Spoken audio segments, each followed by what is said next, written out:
subscribe to our channel and press the bell icon for all notifications.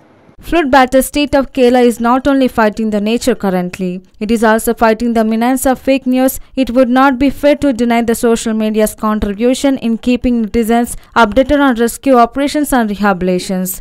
However, fake news with regard to Kerala flood relief operations, especially on donation amount made by actors, cricketers and celebrities, is making life even more difficult for the government. Bahubali star Prabhas has made a donation of Rs 25 lakh for the Kerala floods, but social media posters suggested that Rebel star has donated Rs 1 crore towards the Kerala flood relief fund. Sunny Leon's Rs 5 crore donation, Kollywood star Vijay's 14 crore. Janasena chief Pawan Kalyan's Rs 2 crore donation are among other fake reports being circulated on social media. News of UEFA best footballer Avadi Cristiano Ronaldo's Rs 77 crore donation for the Kerala floods beat everyone else. Hi everyone!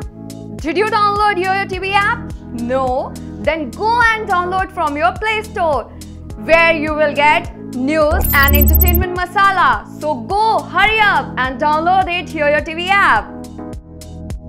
For more updates, please like, share and subscribe to YoYo Times.